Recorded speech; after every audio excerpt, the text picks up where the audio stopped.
Yeah, go ahead. On your call with President Putin today, you'd mentioned that the Pope would like to take a role potentially in mediating these talks. Does that mean that the U.S. is taking a step back from... No. I think it would be great to have it at the Vatican. Maybe it would have some extra significance. And I saw that it was discussed yesterday, so I thought... And people told me that they'd be honored to do it. I would imagine they would be. So, no, I think it would be maybe helpful. There's tremendous bitterness, anger, and I think maybe that could help some of that anger. So having it at the Vatican would be, in Rome, would be I think it would be a great idea. Thank you. Mr. President, President Trump says Russia and Ukraine will begin talks aimed at a ceasefire after he spoke on the phone with both Russian President Vladimir Putin and Ukrainian President Volodymyr Zelensky yesterday. We have to get that thing solved. 5,000 young people every single week on average. And I've seen satellite pictures. You don't want to see these pictures. We'll have to see what happens. This was not my war. This is not a war that would have happened if I were president. This is not my war. I'm just here to try and help. CBS News correspondent Natalie Brand has more for us from the White House. Good morning, Natalie. So the horrors of this war have been clear for a number of years now, but after these calls, where do things really stand?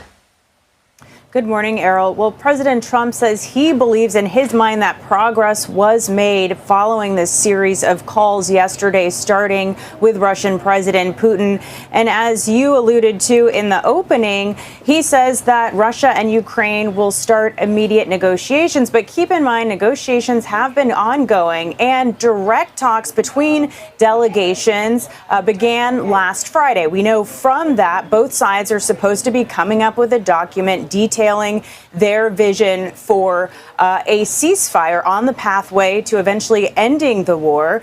President Zelensky of Ukraine remains very skeptical that Putin wants to end the war, wants peace. President Trump, when asked about this yesterday, said he believes that Putin does want peace ultimately. And he also alluded to Putin wanting large-scale trade with the U.S. and said that that's something that could potentially happen if the war ends. What he calls the catastrophic bloodbath is finally over.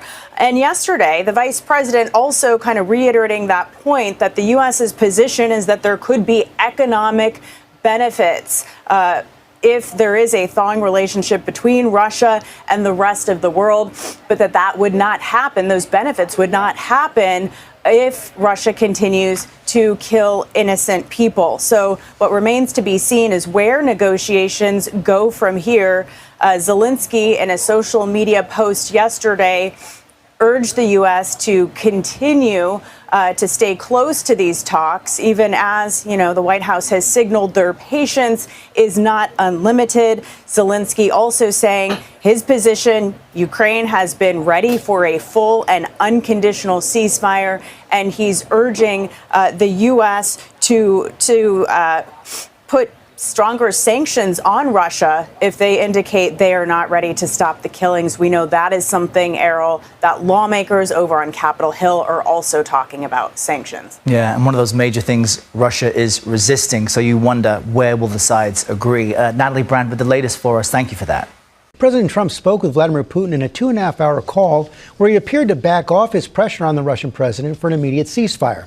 Chief Global Affairs anchor Martha Raddatz has the story. Good morning, Martha. Good morning, George. The call between Putin and Trump was lengthy and seemingly friendly. The two addressed one another by first names, but there is no sign that anything significant happened in the pursuit of peace. Overnight, President Trump at a Kennedy Center event at the White House saying his call showed signs of progress, referring to the man who started the deadly war as a gentleman. My little conversation with a nice gentleman named Vladimir Putin.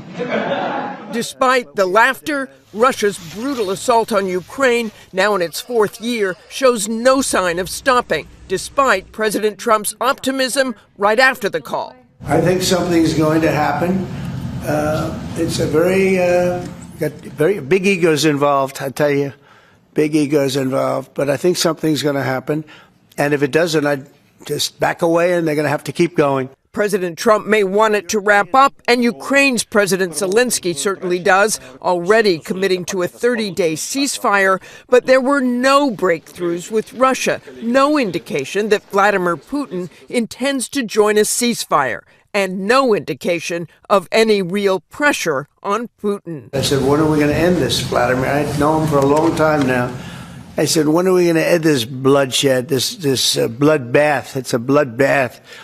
And I do believe he wants to end it. Trump also reaffirming his trust in Vladimir Putin, but saying that Ukraine and Russia should do the negotiating now, suggesting the two sides meet at the Vatican after an invitation from Pope Leo to host any meetings that might come of this.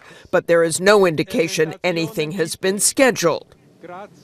Ukraine's President Zelensky, who spoke to President Trump twice on Monday, said he reaffirmed to Trump that Ukraine is ready for a full and unconditional ceasefire. But if Russia is not ready to stop the killing, he said, there must be stronger sanctions. George? And that's what we've seen for the last several weeks. Okay, Martha, thanks very much.